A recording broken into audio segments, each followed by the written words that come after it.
Oi, gente. Hoje é sexta-feira e dia da coluna Sextou, que é a coluna em que eu dou dicas de livros, discos, filmes, coisas legais para você fazer no final de semana. Se curte esse tipo de conteúdo, inscreva-se no canal, acesse aí, ative o sininho para receber as notificações. A gente tem conteúdo inédito de segunda a sexta. E queria fazer um agradecimento muito especial a todo mundo que assina meu site de jornalismo cultural, andrebarcinski.com.br. É graças a vocês que eu consigo fazer, inclusive, esse canal de YouTube. Muitíssimo obrigado.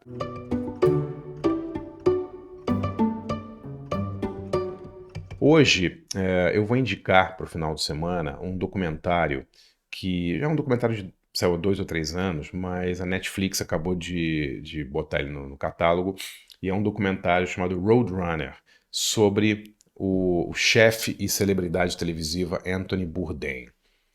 O Anthony Bourdain foi um chefe de cozinha que ficou famoso no início dos anos 2000, quando ele lançou um livro chamado Cozinha Confidencial, e era um livro muito legal. Era um livro em que ele falava dos bastidores da alta gastronomia em Nova York. Ele trabalhava num restaurante em Nova York e ele fez um livro sobre os bastidores, sobre como era a vida dos chefes, a vida das pessoas que escolhiam o cardápio, ou seja, era meio um mergulho no submundo dessa alta gastronomia, e surpreendeu muita gente. Eu também fiquei muito surpreso com o livro, porque a gente tem a ideia de que esse mundo da alta gastronomia é um mundo super limpo, sofisticado, né, com pessoas assim super educadas, e é exatamente o contrário, né? Ele mostra os bastidores de um restaurante como um lugar absolutamente caótico, né? A maioria das pessoas que trabalham com um monte de problema, um monte de gente drogada, louca pra caramba, as pessoas trabalhando em 2 ou 3 restaurantes, virando noites para trabalhar nos lugares. É um livro muito legal, quase um livro punk, assim.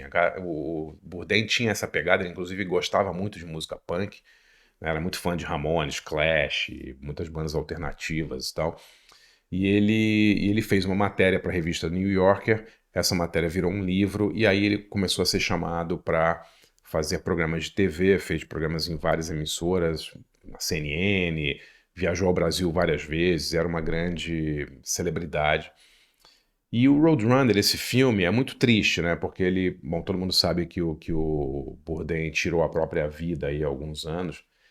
E era um cara que, para mim, ele era um grande ídolo, não só pelo conteúdo que ele fazia, que eu achava fascinante, mas pela maneira muito alternativa, muito radical, muito antagonista que ele imprimia ao conteúdo, às coisas que ele fazia, né? Ele era um cara, claro, trabalhava em restaurantes, começou trabalhando em restaurantes caros e chiques e tal, mas ele era um cara que era muito contrário a toda essa frescura desse mundo da autogastronomia. Eh,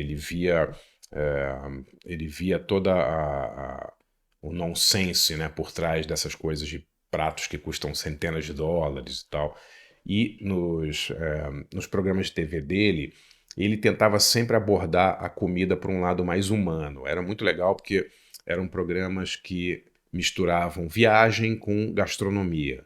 Então ele ia para lugares, sei lá, Vietnã, ele foi para muitos lugares da Ásia, América Central, entrevistava, claro, os chefes e as chefes mais conceituados e conceituadas de cada cidade, quem tinha estrela no Guia Michelin, mas ele ia também ver lá a comida de rua da Ásia, a comida de rua da América Central, do México, né, da América do Sul também.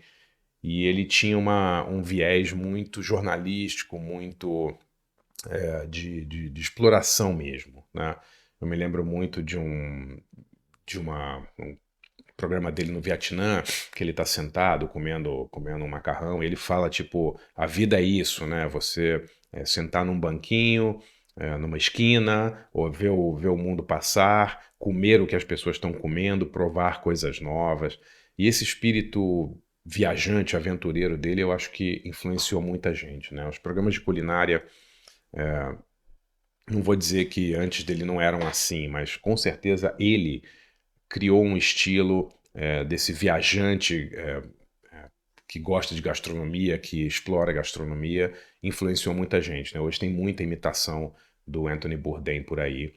E é triste ver esse filme Roadrunner, né? Porque a gente sabe o final do filme e a gente tem uma dificuldade para aceitar que um cara tão legal, tão bem conceituado, um cara profissionalmente no auge da sua fama e da sua competência, né? Que ele tivesse tantos problemas pessoais e tal, que o final da vida dele fosse ser tão trágico, né? Realmente é muito difícil assistir esse filme, mas ao mesmo tempo a primeira metade dele é muito legal pela história da ascensão do Bourdain, de como ele surgiu nessa cena gastronômica e de como ele sacudiu realmente não vou dizer a crítica gastronômica, porque ele nunca foi um crítico, né? Mas como ele sacudiu a noção, como ele mudou a percepção que o público tinha de como é a alta gastronomia. Então eu recomendo demais esse filme, chama Roadrunner, tá na Netflix, é um documentário muito legal. E se você puder, assista aos outros, ao material que o Bourdain deixou em várias emissoras, tem no YouTube, tem muita coisa legal sobre ele. E leia os livros dele, né? Cozinha Confidencial realmente é um livro absolutamente fantástico. Recomendo demais. Se gostou desse conteúdo, conheça meu site de jornalismo cultural, andrebarcinski.com.br. É lá que eu concentro todo o meu trabalho de jornalismo cultural hoje. Eu escrevo textos inéditos segundas, quartas e sextas. Você tem acesso a um acervo de mais de 60 cursos e debates que eu já fiz. Debates com pessoas como Guilherme Arantes, Rich, Lorena Calabria, Marcelo Rubens Paiva, um monte de gente legal. E cursos como a história do cinema, como fazer roteiros, história do punk, história do pós-punk, música brasileira dos anos 70. Tem muita coisa legal. Dê uma explorada lá, andrebarcinski.com.br. Valeu, gente. Até a próxima.